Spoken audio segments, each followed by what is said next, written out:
so happy we alive. Any one of you folks a lot longer, but we did want to reserve some time for questions. So if you have questions, just step up to the microphones and you can address them to a particular individual or to us as a whole. Yes.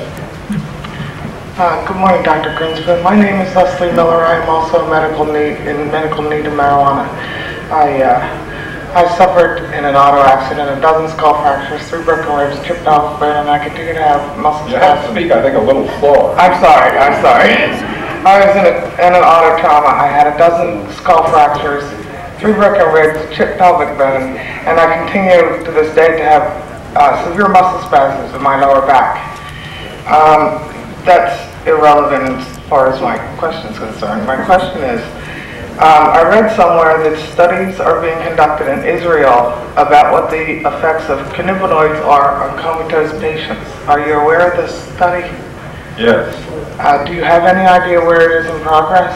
Where I might go to get more information on what's coming out of this study? It's the work of a man at Hebrew University by the name of Tod Mikuriya, M-E-C-H-O-U-L-A-M. And it really has to do with the substance I mentioned, HU211 or dexamethasone, which has been found to do several things. First of all, it's an excellent antioxidant, but as far as stroke and brain syndrome are concerned, it limits the inflammation of the brain. Part of the problem when one of those things happens is you get inflammation of the brain, which can cause secondary damage. And it cuts down what is called the glutamate shower. Glutamate is a substance. The damage to a stroke, from a stroke, or brain syndrome is when you hit your head hard against the windshield. You can be knocked unconscious or you might not. But glutamate is released. Glutamate is a substance which is exocytatory and which destroys brain cells. Now, Dexamel will greatly dampen that glutamate shower. It's so interesting that the U.S. Defense Department is paying for the phase 2 and perhaps phase 3 studies, because quite obviously they're concerned about people getting hit on the head. And I asked,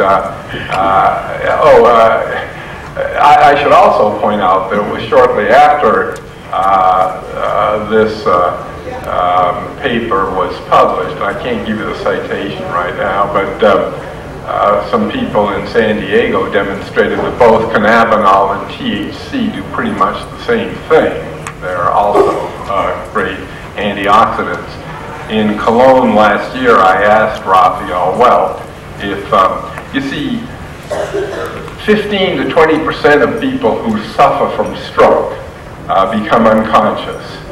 And dexamethasone will be important because you can inject it right away. It's important to do this right away. These events, both with brain syndrome and with stroke, happen right away. So you've got to get that stuff in right away if you're to do that kind of damage containment. Now, these people in San Diego discovered that cannabidiol and THC do pretty much the same thing. So really, it may have seemed a little mischievous at this conference in Cologne. I said, well, now, Raphael, would it not make sense that instead of rushing the patient to a hospital, let's take the 80 to 85% of people who are not made unconscious by the stroke or the brain syndrome, wouldn't it make better sense for them to smoke a joint right away? Because time is of such importance, and it takes a while to get to a hospital, to get into a situation where somebody can get this. But yes, the short answer to your question is yes, there is something to that. Thank you so much. You're welcome. So you led in with, do you have any questions? And, well, maybe I'll just let you pick. Say that again? You led in with, do you have any questions? And maybe I'll just... Oh, you've got a bunch of questions, right? Yeah, but we'll just pick one. Pick one at random. Yeah, but from the triage of the addictive deadly, no medical use, from the paper the other day of standardization of insurance forms, changing the approval process to a double-blind study of the ID of the drug, you know, rather than calling it marijuana, you call it double XL. Okay, what's your question? Tobacco licensing, production of information. No, you pick one. Why don't you just ask a question? Okay, well, the question is, the very shortest one is, come up with a statement, the shortest possible, concise and inclusive statement on the medical Bill of Rights and its entry into that dialogue. Now, is that a question? No, it's a challenge.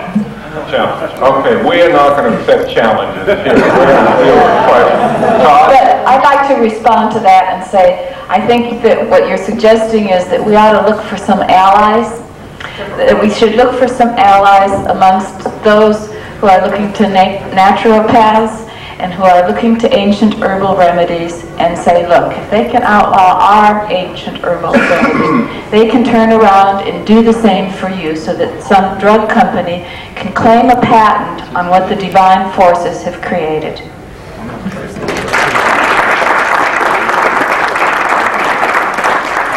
I just wanted to briefly... excuse me, just how long shall we... I think we can give another 5-10 minutes, and we do need to stay on camera. Okay, thanks. Yes, someone else. I just wanted to really briefly refer to what Dr. Grinspoon's comments about the evidence that cannabinoids can be neuroprotective or prevent brain cell death. And it's not just in head injury.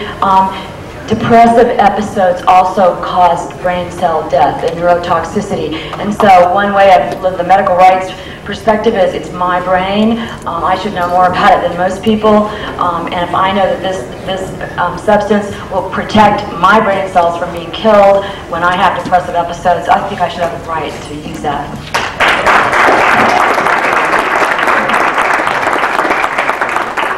Todd? From one psychiatrist to another,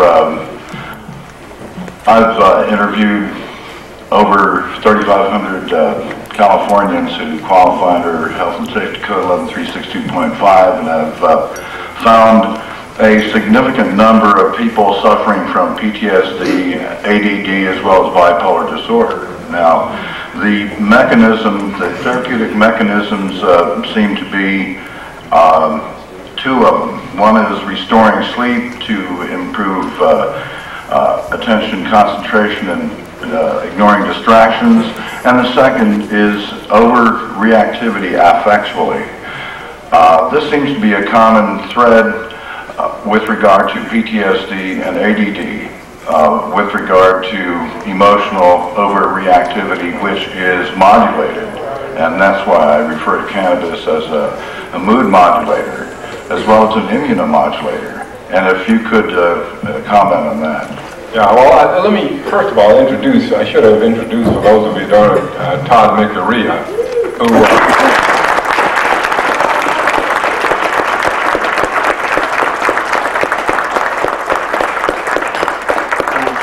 for those of you who don't know, it has been the stalwart on the West Coast. He's seen more patients who have needed cannabis as a medicine, and has been terribly important in that fight out there. Okay, well, if you can give a short answer, Krista, because if I give an answer to Todd, it's going to be very long, because Todd and I are both psychiatrists, we don't always agree, so if you can give a 30-second answer, I want to just